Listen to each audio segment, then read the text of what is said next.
السلام عليكم ورحمة الله وبركاته. الحمد لله وكفى وسلام على عباده الذين اصطفى أما بعد فأعوذ بالله من الشيطان الرجيم. بسم الله الرحمن الرحيم.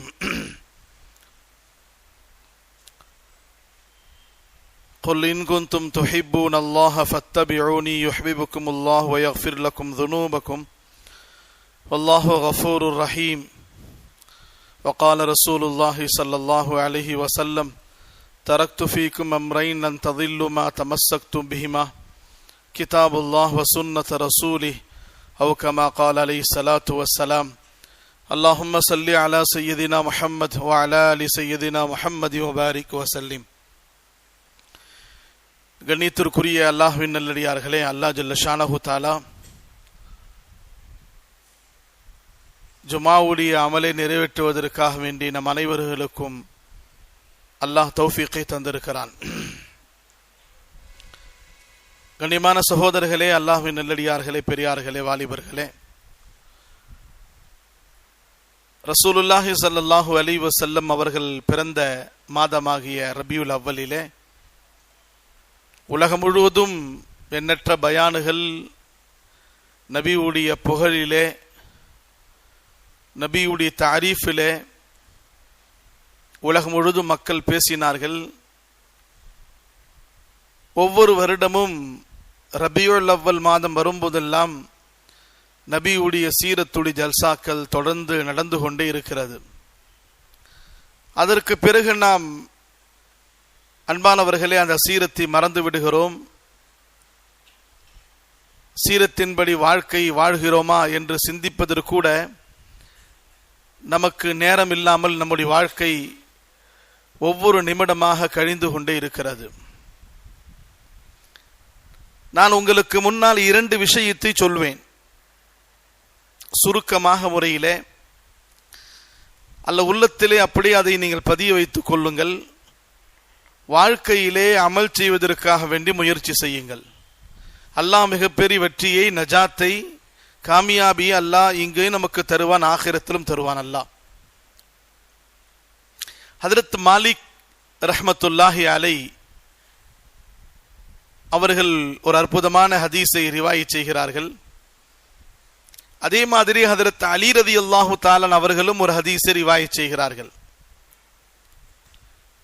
நபி ஸல்லல்லாஹு அலைஹி வஸல்லம் அவர்களிடத்திலே அமர்ந்திருக்கும் பொழுது சஹாபாக்களிலே நபி ஸல்லல்லாஹு அலைஹி வஸல்லம் பயான் செய்கிறார்கள்.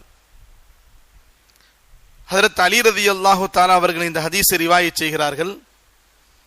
ஓ சஹாபா பெருமக்களே, முஸ்லிம்களே, சதகூனு ஃபித்னத்துன், மிக சீக்கிரத்திலே பெரிய பெரிய ஃபித்னாக்களை நீங்கள் பார்ப்பீர்கள், பெரிய பெரிய குழப்பங்களை நீங்கள் பார்ப்பீர்கள், குழப்பங்களுடைய கடலிலே நீங்கள் மூழ்கியிருப்பீர்கள். எந்த திசையை நீங்கள் பார்த்தாலும் சரி ஃபித்னாக்களாகவே இருக்கும். இப்படி நபி அவர்கள் பேசும் பொழுது சஹாபாக்கள் நபியிடத்தில் கேட்டாங்க, மல் மஹ்ரஜு மின்ஹா யா ரசூலல்லாஹ், அந்த ஃபித்னாக்களிலிருந்து நாங்கள் எப்படி தப்பித்துக் கொள்வது? அந்த ஃபித்னாக்கள் நாங்கள் வீழ்ந்து விடாமல், ஃபித்னாக்களில் நாங்கள் மாட்டிக்கொள்ளாமல், எங்களையும் எங்களுடைய ஈமானையும் நாங்கள் எப்படி பாதுகாப்பது யா ரசூலல்லாஹ் என்று நபியிடத்திலே சஹாபாக்கள் கேட்டார்கள். அதுக்கு நபி ஸல்லல்லாஹு அலைஹி வஸல்லம் ஒரே ஒரு பதிலை சொன்னார்கள், கிதாபுல்லாஹ், அல்லாஹ்வுடைய கிதாப் இருக்கிறது உங்களுக்கு. அல்லாஹ்வுடைய கிதாப் எது பை? குர்ஆன் ஷரீஃப். உங்களிடத்தில் அற்புதமான குர்ஆனை அல்லாஹ் தந்திருக்கிறான். அதிலே அந்த பயானிலே நபி ஸல்லல்லாஹு அலைஹி வஸல்லம் குர்ஆனுடைய சிறப்புகளை 20 விதமான சிறப்புகளை சொல்லுகிறார்கள். மிஷ்காத்துடைய ஹதீஸ் ரிவாயத்தில் வருகிறது. குர்ஆனுக்கு 20 தன்மைகள் இருக்கிறது. ஒவ்வொன்றா நபி ஸல்லல்லாஹு அலைஹி வஸல்லம் சொல்றாங்க. அதுல சிலது மட்டும் நான் சொல்வேன், நேரம் கிடைக்கும் போது அடுத்தடுத்த பயான்ல நான் சொல்வேன். அந்த கிதாப் இருக்கிறதே, இது அல்லாஹ் வஹுவ ஹபுலுல்லாஹில் மதீன், அல்லாஹ்வுடைய உறுதியான அற்புதமான ஒரு கயிறு, ஒரு ரசி. இது அல்லாஹுக்கும் உங்களுக்கும் மத்தியில் கனெக்ஷன் உள்ள ஒரே ஒரு உறுதியான கயிறு இந்த குர்ஆன் மட்டும்தான். குர்ஆன் ஷரீஃபிலே சூரத்து ஆல இம்ரானில கூட அல்லாஹ் சொல்வான், வஅதஸிமு பிஹப்லில்லாஹி ஜமீஆ, அல்லாஹ்வுடைய கயிறை நீங்கள் பற்றி பிடித்துக் கொள்ளுங்கள், ஒற்றுமையாக இருங்கள். ஹபில் என்று சொன்னால் கயிர். முஃபஸ்ஸிரீன்கள் எழுதுகிறார்கள், ஹபில் என்பதற்கு குர்ஆன் இந்த இடத்துல நோக்க முராது. எப்படி ஒரு கயிறு, ஒரு ரஸ்ஸிய, ஒரு கயிறு இருக்குதுன்னா பஞ்சின் தனித்தனியா பஞ்சு எடுக்கப்படுகிறது, அந்த பஞ்சிலிருந்து நூலாக ஆக்கப்படுகிறது, அந்த நூலை ஒரு திரி மாறி சுற்றப்படுகிறது, அந்த திரிகளை பல திரிகளை உருவாக்கி ஒரு கயிறாக சுற்றப்படுகிறது. அதற்கு பிறகு கனமான பொருளை கீழில் இருந்து மேலே எடுக்கப்படுகிறது, அல்லது கயிறை மேலே போட்டு கயிறின் மூலமாக மனிதன் மேலே ஏறுகிறான். நடக்குதா இல்லையா? ஏன்னா அந்த கயிறு, அந்த ரஸ்ஸி அந்த அளவுக்கு உறுதியாக இருக்கிறது. அதே மாதிரிதான் உங்களுடைய ஹிதாயத்துக்காக கொடுக்கப்பட்ட இந்த குர்ஆன், உங்களுடைய நேர்வழிக்காக கொடுக்கப்பட்ட இந்த குர்ஆனை ஒரு பக்கம் நீங்கள் பிடித்து உலகத்தில் வாழ்ந்தால், மறுபக்கம் அல்லாஹ் அதை பிடித்திருக்கிறான், உங்களை விட மாட்டான். குர்ஆனின்படி நீங்கள் வாழ்கின்ற காலகட்டத்திலே உங்களுக்கு அல்லாஹ் எந்த விதமான கஷ்டங்களை தரமாட்டான். நீங்கள் குர்ஆனை விட்டு விட்டால் உங்களை அல்லாஹ் விட்டு விடுவான். நபி ஸல்லல்லாஹு அலைஹி வஸல்லம் சொல்றாங்க, எவ்வளவு பெரிய ஃபித்னாக்கள் கியாமத் நாள் வரட்டும் பரவாயில்லை, ஆனால் நீங்கள் அல்லாஹ்வுடைய கிதாபை பற்றி பிடித்துக் கொள்ளுங்கள். அந்த கிதாபில் என்ன இருக்கிறது? ஃபீஹி நபஉ மின் கப்லிக்கும் வ கபரு மா பஅதக்கும். நபி ஸல்லல்லாஹு அலைஹி வஸல்லம் சொன்னாங்க, வ ஹகமு மா பைனக்கும் ஹுவல் ஃபஸ்ல் வ ஹுவ ஹப்லுல்லாஹில் மதீன். நபி ஸல்லல்லாஹு சொன்னாங்க, உங்க சென்ற கால மக்களுடைய விஷயங்களை, நமக்கு முன்னால் ஆதம் அலைஹிஸ்ஸலாமுடைய காலத்திலிருந்து இன்று வரை நமக்கு முன்னால் சென்ற மக்களுடைய தாரீகுகளை, வரலாறுகளை, படிப்பினை உடைய விஷயங்களை அல்லாஹ் அந்த குர்ஆனில் சொல்லி இருக்கிறான். கியாமத்து நாள் வரை என்னென்ன நடக்கும் என்பதை அல்லாஹ் முன்னறிவிப்பு செய்தியாக குர்ஆன் ஷரீஃபில் சொல்லி இருக்கிறான். உங்களுக்கு மத்தியில் உள்ள பிரச்சனைகளுக்கு தீர்வை அல்லாஹ் குர்ஆனில் வைத்திருக்கிறான். ஹக் பாத்தில் தெளிவான மக்களுக்கு சொல்லக்கூடிய அற்புதமான ஒரு விளக்கத்தை குர்ஆன் அல்லாஹ் வைத்திருக்கிறான். குர்ஆனில பொய்யான விஷயங்கள் இல்லை. குர்ஆன் என்பது ஒரு நேரான பாதை. அதை பற்றி பிடித்துக் கொண்டால் உங்களுக்கு வெற்றி தருவான். ஒரு அநியாயக்கார அரசின் மூலமாக மிரட்டி எவன் குர்ஆனை விட்டு விடுவானோ அவனுக்கு அல்லாஹ் மிகப்பெரிய அழிவை தருகிறான். வமன் தஆ இலைஹி ஹுதிய இலா சிராத்தி முஸ்தகீம். அந்த குர்ஆனின் பக்கம் யாரெல்லாம் தாவத்து கொடுப்பார்களோ, குர்ஆனின் பக்கம் மாறுங்கள், குர்ஆனை பற்றி பிடித்துக் கொள்ளுங்கள், குர்ஆனுடைய பேச்சை கேளுங்கள். அல்லாஹ் தெளிவான விளக்கத்தை குர்ஆன்ல வைத்திருக்கிறான். என்று யாரெல்லாம் தாவத்து கொடுப்பார்களோ அல்லாஹ் ஜல்ல ஷானஹு தஆலா அந்த மக்களுக்கு நேரான பாதை காட்டுகிறான். அமல் செய்யலாமா இன்ஷா அல்லாஹ்? அவ்வளவு பெரிய அற்புதமான ஒரு கிதாப் அந்த குர்ஆன். அந்த குர்ஆன் உங்களுடைய வாழ்க்கையில் இருந்தால் அல்லாஹ் உங்களுக்கு வெற்றியை தருவான். சூரத்து யூனுஸ் என்ற சூராவில் அல்லாஹ் சொல்கிறான், யா அய்யுஹன் நாஸ் கத் ஜாஅத்கும் மவ்இதத்தும் மிர் ரப்பிக்கும் வஷிஃபாஉல் லிமா ஃபிஸ் சுதூர். குர்ஆனுக்கு 4 விதமான தன்மைகளை பற்றி அல்லாஹ் இதில் சொல்கிறான். உங்களிடத்தில் தெளிவான உபதேசம் செய்யக்கூடிய இந்த கிதாப் வந்து விட்டது. அற்புதமான நபி நூர் வந்து விட்டது. அது மட்டுமல்ல, இந்த மக்களுக்கு ஹிதாயத்துடைய பாதையை காட்டக்கூடியது. முஃமின்களுக்கு ரஹ்மத்தானது இந்த குர்ஆன். குர்ஆனை எந்த நியத்தில் ஓதுகிறோமோ அல்லாஹ் அந்த நியத்தின்படி பரிபூர்ணமான சவாபை தருகிறான். மன் கால சுத்திக, யார் ஈமான் கொள்வாரோ அவர் உண்மைப்படுத்தப்படுவார். வமன் அமில உஜிர, யார் இந்த குர்ஆனின்படி அமல் செய்வார் அவர்களுக்கு கூலி கொடுக்கப்படும். இவ்வளவு பெரிய அற்புதமான கலாமை அல்லாஹ் நமக்கு தந்திருக்கிறான். சகோதரர்களே, உலகத்தில் மனிதர்களால் ஏற்றப்பட்ட எத்தனையோ கிதாபுகள் இருக்கிறது. சென்ற வாரத்தில் கூட நான் சொல்லி இருப்பேன் உங்களுக்கு முன்னாடி. உலகத்திலே மற்ற மக்களுடைய மதத்தில் எடுத்துக்கொண்டால் ராமாயணத்தை 300 பேர் எழுதியிருக்கிறார்கள். எத்தனை பேரு? குர்ஆன் आसमानी किताब है, इंसानी किताब नहीं है, आसमानी से नाजिल किया गया. முஸ்லிம் பர்சனல் லா போர்டு வலி ரஹ்மானி சாப் ரஹ்மத்துல்லாஹி அலைஹி வஃபாத் ஆயிட்டாங்க. இப்ப இந்த இதுல முதல் கொரோனாவில் ஹஜ்ரத் அவர்கள், அந்த நேரத்தில் ஹஜ்ரத் அவர்கள் சொன்னார்கள், பார்லிமெண்ட்ல ஆயிரக்கணக்கான சட்டங்களை ஏற்றி நீங்கள் செல்லுபடி ஆக்கி கொண்டிருக்கிறீர்கள். அது மட்டுமல்லாமல் ஹஜ்ரத் அவர்கள் சொன்னார்கள், ஷரியத்துக்கு மாற்றமான குர்ஆனுக்கு மாற்றமான சட்டங்களை கொண்டு வரீங்க. எங்களுடைய குர்ஆன் ஷரீஃபில் இருக்கக்கூடிய சட்டங்கள் இருக்கிறதே, இது மனிதர்களினாலோ அல்லது நபிமார்களினால் உருவாக்கப்பட்ட சட்டங்கள் அல்ல, இது பூமியில் உள்ளவர்களால் எழுதப்பட்டதல்ல, இது ஆஸ்மானி கிதாப், இது வானத்திலிருந்து இறக்கப்பட்ட கிதாப். இதில மாற்றம் செய்வதற்கு நபிமார்களுக்கு உரிமை இல்லாத பட்சத்திலே ஒரு மனிதனுக்கு, ஒரு பார்லிமெண்ட்டுக்கு என்ன உரிமை இருக்கிறது? ஹஜ்ரத் அவர்கள் கேட்டார்கள். நீங்கள் 1000 சட்டங்களை நீங்கள் பாஸ் பண்ணுங்கள், பரவாயில்லை, எங்களுடைய உயிர் குர்ஆனின் படிதான் நாங்கள் வாழ்வோம், குர்ஆன் படிதான் அமல் செய்வோம் என்று மிகப்பெரிய ஒரு போராட்டத்தை நடத்தி மிகப்பெரிய மைதானத்திலே முஸ்லிம் பர்சனல்லாவுடைய அகில இந்திய பொதுச் செயலாளர் ஹஜ்ரத் மௌலானா வலி ரஹ்மானி சாப் தாமத் ரஹமத்துல்லாஹி அவர்கள் சொன்னார்கள். அப்பேற்பட்ட அற்புதமான சுத்தமான கிதாப் சகோதரர்களே இந்த அல்லாஹ்வுடைய கிதாப். அதனால் தான் அல்லாஹ் சொல்றான், உலக மக்களை பார்த்து சொல்கிறான், உங்களுக்கு உபதேசம் செய்வதற்காக இந்த கிதாப் வந்ததுப்பா, உங்களுக்கு நேர்வழி காட்டுவதற்கான இந்த கிதாப் வந்தது, உங்களுக்கு ரஹமத்தாக இந்த குர்ஆனை அல்லாஹ் உங்களுக்கு தந்திருக்கிறான். நபி ஸல்லல்லாஹு அலைஹி வஸல்லம் கடைசி காலத்தில் சொன்னார்களே, மக்களே நீங்கள் கவலை கொள்ளாதீர்கள், 2 விஷயத்தை நான் விட்டுட்டு போறேன், அதை நீங்கள் அமல் செய்தால் நீங்கள் வழி தவற மாட்டீர்கள், தவறான வழி நீங்கள் போக மாட்டீங்க. ஒன்னு கிதாபுல்லா, இரண்டாவது சுன்னத் ரசூலி, அல்லாஹ்வுடைய கிதாபும் குர்ஆன் ஷரீஃபும், இரண்டாவது அவனுடைய ரசூல் என்னுடைய சுன்னத்து வழிமுறை உங்களுக்கு இருக்கிறது. நபியுடைய வழிமுறை தான் நமக்கு மிகப்பெரிய தஃப்சீர். குர்ஆனுக்கு தஃப்சீர் நபி அவர்களுடைய சுன்னத்து சகோதரர்களே, குர்ஆனுக்கு தஃப்சீர் நபி அவர்களுடைய சுன்னத்தை பார்த்துதான், நபி அவர்களுடைய ஹதீஸை பார்த்துதான், நபி அவர்களுடைய அமால்களை பார்த்துதான் உலகத்தில் கியாமத்து நாள் வரக்கூடிய முஃபஸ்ஸிரீன்கள் தஃப்சீர் எழுதுவார்கள். நபியுடைய வழிமுறை விட்டு நாம் செல்கின்ற நேரத்திலே அல்லாஹ் நமக்கு வெற்றியை தரமாட்டான். எல்லா அமலிலேயும் நபி ஸல்லல்லாஹு அலைஹி வஸல்லம் அவர்கள் நபியுடைய சுன்னத்தை நம்ம மக்களுக்கு சொல்லி தந்திருக்கிறார்கள், எல்லா நேரத்திலும் சொல்லி தந்திருக்கிறார்கள். ஒரு மனிதன் பிறந்ததிலிருந்து கபருக்குள்ள போகின்ற வரை எப்படி வாழ வேண்டும் என்பதையும் சொல்லி தந்திருக்கிறாங்க.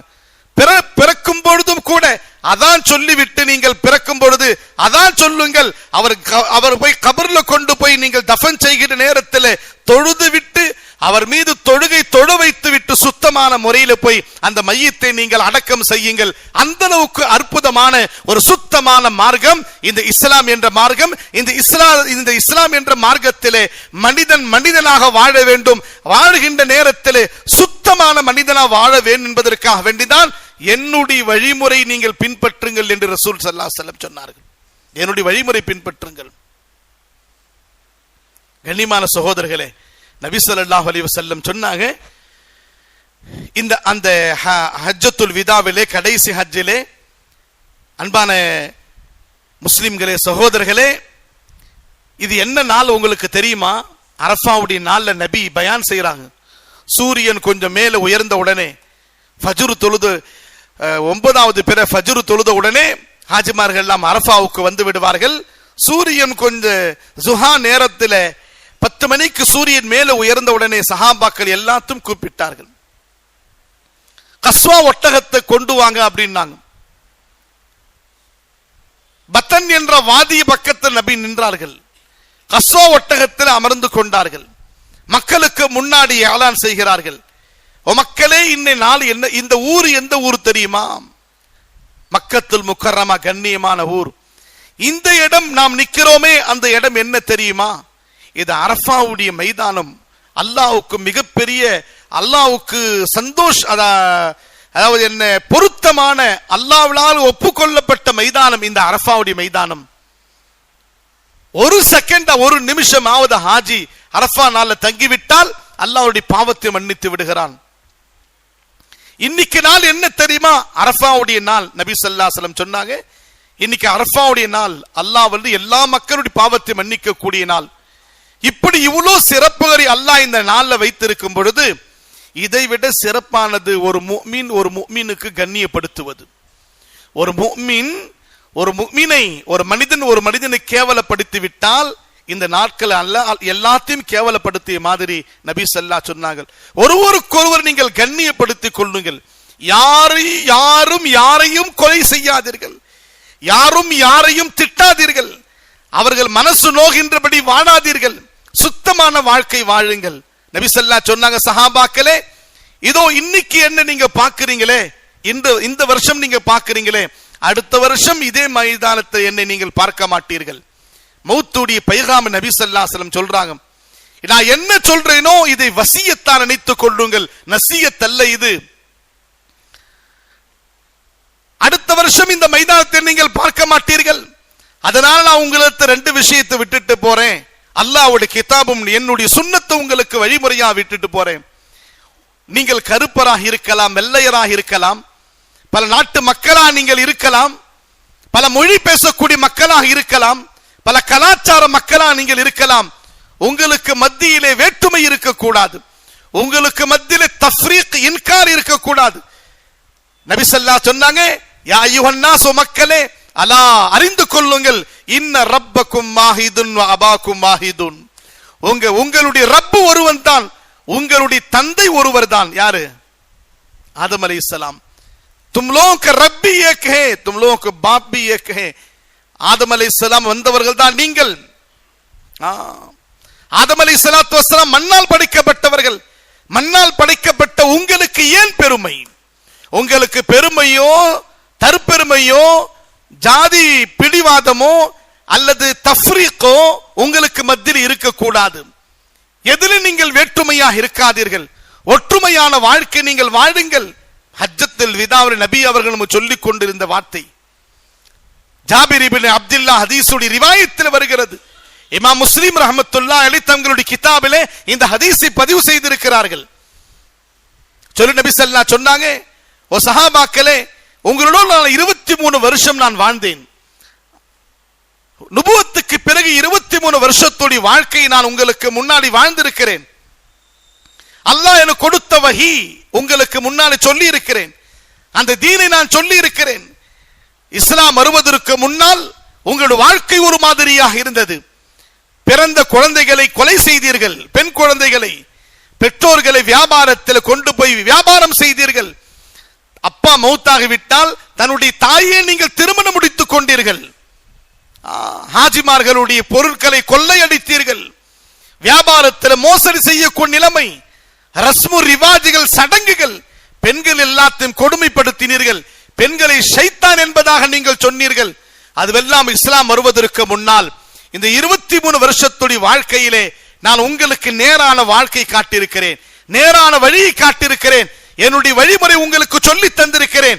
என்ன நீங்கள் பார்த்தீர்கள்? சொல்லிவிட்டு சொன்னாங்க, அலா இன் அம்ரல் ஜாஹிலியத்தி மௌதூஉன் கதமைய, ஜாஹிலியத்திலே இருந்த ரஸ்மு ரிவாஜுகள், சடங்குகள், மூட நம்பிக்கைகள், பிதாத்துகள், ஹுராஃபாத்துகள், ஷிர்க்குகள், குஃப்ருகள் எல்லாத்தையும் இன்ற நாளையிலே என்னுடைய காலுக்கு கீழே போட்டு நான் மிதித்து விட்டேன்.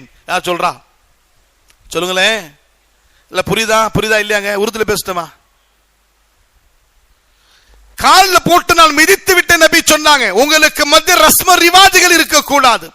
உன் குடும்பத்தில் குழந்தை பிறந்ததா, உன் குடும்பத்தில் பையன் பொண்ணு பெருசாயிடுச்சா, உன் குடும்பத்தில் சுக்ரானாவா, உன் குடும்பத்தில் நிக்கா நடக்கிறதா, உன் குடும்பத்தில் குழந்தைக்கு பேர் வைக்கிறீங்களா அல்ல வீட்டை கட்டுகிறீர்களா, அது எல்லா நேரத்திலையும் என்னுடைய சுன்னத்தை நீங்கள் பற்றி பிடித்துக் கொள்ளுங்கள். யாராவது மௌத்தாகி விட்டார்களா, மௌத்து நேரத்தில் என்ன அமல் நமக்கு நபி கற்று தந்தார்கள். இன்னைக்கு வரையும் ஒரு ஃபேமிலி என்னிடத்தில் 20 வருஷமா பேசுவதில்லை. ஒரு வருஷம், எத்தனை வருஷமா? 21வது வருஷம் இது. ஏன்னா நான் அவரிடத்தில் சொன்னேன், நீ மௌத்தான பிறகு ஃபாத்தியா என்பது இல்லை. 3ஆம் ஃபாத்தியா, 7ஆம் ஃபாத்தியா, 10வது ஃபாத்தியா, 20வது ஃபாத்தியா இல்ல. குர்ஆன் ஓதி ஈசால் சவாபு செய்யுங்கள். ஹஸரத் வந்தா துஆ ஓதுன எதுவுமே இல்லை. அவருடைய பெயர்ல உணவு சமைத்து நீங்கள் கொடுங்கள், அல்லது ஏதாவது மதரசாவை கட்டி கொடுங்கள். நான் ஃபாத்தியாவுக்கு போவாதனால சலாம் சொன்னாலும் அவனுக்கு சலாம் சொல்வதில்லை. ஆனா அல்லாஹ் என்னது சந்தோஷமா இருக்கிறார். மனிதனை சந்தோஷப்படுத்த எனக்கு அவசியம் இல்லை. நாம் மதரசாவில் படித்து வந்தது உங்களுக்கு நேர்வழி காட்டுவதற்காக வேண்டி. உங்களுடைய ரஸ்மு ரிவாஜுக்கு பின்னாடி நான் போனேன் அப்படின்னு சொன்னா முதல்ல நான் தான் நரகவாதி, அதுக்கு பிறகுதான் என்ன அழைத்தவர்கள் நரகவாதி. எல்லா இடத்திலையும் நபியுடைய வழிமுறை காட்ட வேண்டும்.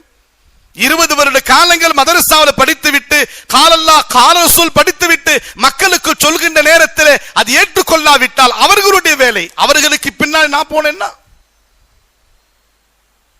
இந்த எல்லா ஒரு மனிதனுடைய பிறப்பிலிருந்து இறப்பு வரை நபியுடைய வழிமுறை என்ன உங்களுக்கு முன்னாடி சொல்லப்பட்டால் தலையில வைத்துக் கொண்டு நீங்கள் அமல் செய்ய வேண்டும் சகோதரர்களே. இல்ல எங்க தாதா அந்த மாதிரி செய்தாரு, எங்க பரதாதா அந்த மாதிரி செய்தாரு, हमारा नाना नानी ये सब करे सो हमें भी करे, नहीं करे तो सब गालियां देंगे। हजरत लोगों को खुश करने के कई लोग जिंदगी गुजार रहे हैं, अल्लाह को खुश करने के लिए कोई जिंदगी नहीं गुजारते भाई। खलील अहमद सहारनपुरी रहमतुल्लाह अलैह தஸ்கிரத்துல் खलील என்ற கிதாபிலே ஒரு ஹதீஸ் பதிவு செய்திருக்கிறார்கள். சொல்லி இருக்கிறாங்க, லா தாஅத்த லி மக்லூகின் ஃபீ மாசியத்தில் காலிக். அற்புதமான ஹதீஸ். அல்லாஹ்வுக்கு மாறு செய்து மக்லூக்கை நீ வழிபடாதே. ஒரு செயலை நீ செய்யற, அது அல்லாஹ்வுக்கு மாற்றமான செயல், ஆனா அந்த செயல் செய்தால் மக்கள் சந்தோஷப்படுவாங்கன்னா அந்த மாதிரி செயலை நீ செய்யாதே, அல்லாஹ் உன் மீது கோபப்படுவான். ஆனா அல்லாஹ் அந்த ஷரியத்தின்படி அமல் செய்ய சொல்கிறான். அல்லாஹ் சொல்கின்றபடி அமல் செய்தால் உன்னுடைய காந்தானே உன்னை வெறுக்கும் என்று இருந்தால் காந்தானை ஒதுக்கு, அல்லாஹ்விடத்தில் ஒட்டிக்கொள் என்று நபி ஸல்லல்லாஹு அலைஹி வஸல்லம் சொல்கிறார்கள். செய்யலாமா இன்ஷா அல்லாஹ்? எங்க சுன்னத் இதுதான், எங்க நபி இது சொன்னாங்க, ஷரியத் இதுதான் இருக்கிறது. அந்த ஒரு எண்ணம் உள்ளத்தில் வரணும் சகோதரர்களே. நாம் எல்லாம் காந்தானே முஸ்லிம்கள், நாம் எல்லாம் காந்தானி முஸ்லிம்கள் சகோதரர்களே. ஹஜ்ரத் அல்லாமா பூசிரி ரஹ்மத்துல்லாஹி அலைஹி எகிப்து நாட்டிலே ஒரு இடத்துல அடக்கம் செய்யப்பட்டிருக்கிறாங்க. அல்லாமா புர்தா ஷரீஃபுடைய முசன்னிஃப் சொல்றாங்க, மக்களிடத்துல சொல்றாங்க, டேய் உங்களுடைய ஈமான் உங்களுடைய இஸ்லாம் என்ன? மக்களை பார்த்து சொல்றாங்க, உங்களுடைய ஈமானையும் சஹாபாக்களுடைய ஈமானுடைய தராதரத்தை பாருங்கள். சஹாபாக்களுடைய தக்வா, சஹாபாக்களுடைய ஈமான், சஹாபாக்களிடத்தில் வாழ்க்கை இருந்த சுன்னத், அல்லாஹ்வுடைய சட்டங்களை பின்பற்றக்கூடிய அந்த மனப்பான்மை யாரிடத்தில் கேளுங்கள்? இந்த மக்களிடத்தில் கிதாபிடத்தில் கேட்காதீங்க. வசல் உஹதன் வசல் பத்ரன் வசல் ஹைபரா, உஹது மலையிடத்தில் போய் கேளுங்கள், பத்ருல் மைதானத்தில் போய் கேளுங்கள், ஹைபர்ல போய் கேளுங்க. எங்க சஹாபாக்களுடைய ஈமானுடைய அந்த ஹராரத், அந்த ஈமானுடைய உஷ்ணம், அந்த ஈமானுடைய பவரை இன்னைக்கு கூட ஹயாத்தா இருக்கிறது. உஹதுடைய மலையிடத்தில் போய் கேளுங்கள், சஹாபாக்களுடைய ஈமானுடைய மேயாரை அந்த மலைகள் சொல்லும் சகோதரர்களே. ஈமானுக்கு அவனை வாழ்ந்த ஒரு கூட்டம் சஹாபா பெருமக்கள். இப்னுல் கய்யிம் ரஹ்மத்துல்லாஹி அலைஹி இஅலாமுல் முவக்கியின் கிதாபில் எழுதுறாங்க, பாத வஃபாத்தி ரசூலில்லாஹி ஸல்லல்லாஹு அலைஹி வஸல்லம், நபியுடைய வஃபாத்துக்கு பிறகு இந்த உம்மத்துக்கு தீன் வந்து கொண்டு வந்து சேர்த்தவர் யாருங்க? யார் கொண்டு வந்து சேர்த்தாங்க தீன? நபியுடைய மௌத்துக்கு பிறகு நம்ம வரை தீன் யாரோட கொண்டு வந்து சேர்த்தா? அட சவுண்டா சொல்லுங்களேன். சஹாபாக்கள். யார் சேர்த்தா? ஒரே வார்த்தை சிறா போச்சு, சஹாபாக்கள். அவர் சஹாபான்னு சொல்ல ஆரம்பத்தில் அவர் என்ன சொல்ற தெரியுமா? இப்னுல் கய்யிம் ரஹ்மத்துல்லாஹி அலைஹி கிதாபில் எழுதுறாங்க, ஹஜ்ரத்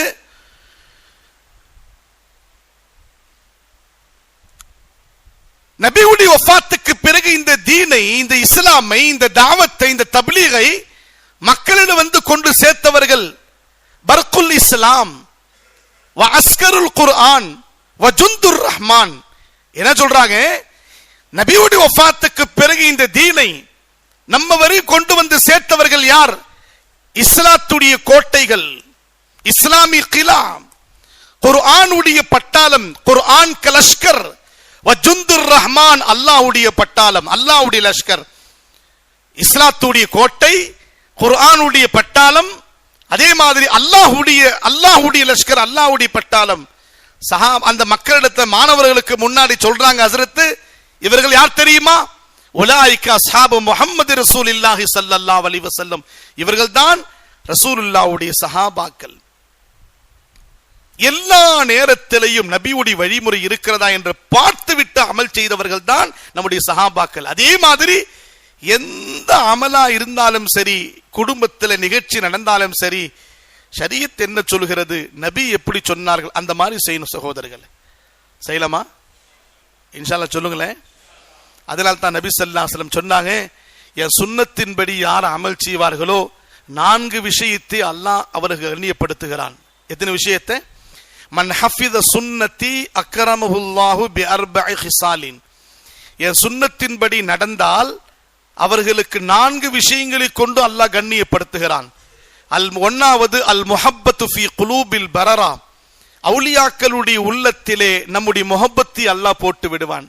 அவுலியாக்கள், நாதாக்கள், சாலிஹீன்கள் இருக்கிறாங்கன்னா அவர்கள் நம்மை பார்த்தோன்னு நம்ம இடத்துல முஹப்பத்தாக பேசுவார்கள்.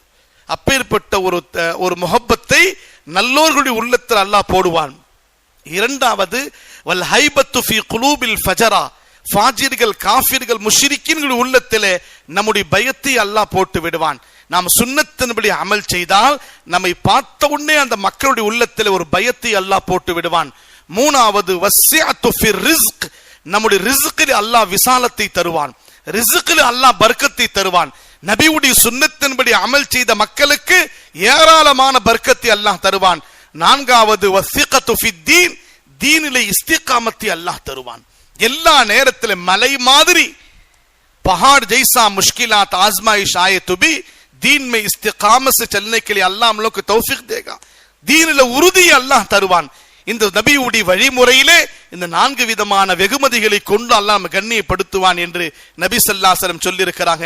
அதனால தான் நபி ஸல்லல்லாஹு சொன்னாங்க, என்னை நீங்கள் பின்பற்றினால் உங்களுக்கு அல்லாஹ் உங்களை பிரியப்படுவான், அதே மாதிரி உங்களுடைய பாவத்தை அல்லாஹ் மன்னிப்பான். செய்யலாமா இன்ஷா அல்லாஹ்?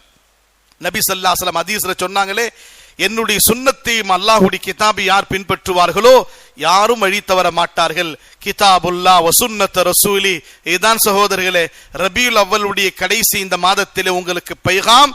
இந்த ரயிலுக்கு 2 தண்டவாளம் மாதிரி, தண்டவாளத்தில் ரயில் போனால் சரியாக போகக்கூடிய இடத்துக்கு போய் சேரும். அதே மாதிரிதான் இந்த 2ம் நமக்கு உள்ள தண்டவாளங்கள், ஆகிரத்துக்கு போகக்கூடிய பாதைகள். இது தவறி வேறு வழியில நம்ம போனோம் அப்படின்னு சொன்னா வெற்றி கிடைக்காது. நம்முடைய வாழ்க்கையில் இந்த 2 நெஞ்சோடு அணைத்து கொண்டு வாழ்க்கையில அமல் செய்யோமேனால் அல்லாஹ் இங்கேயும் வெற்றி, நாளை கியாமத் நாள்ல வெற்றி தருவான் இன்ஷா அல்லாஹ். செய்யலாமா இன்ஷா அல்லாஹ்? வாஹிரு தாவானா.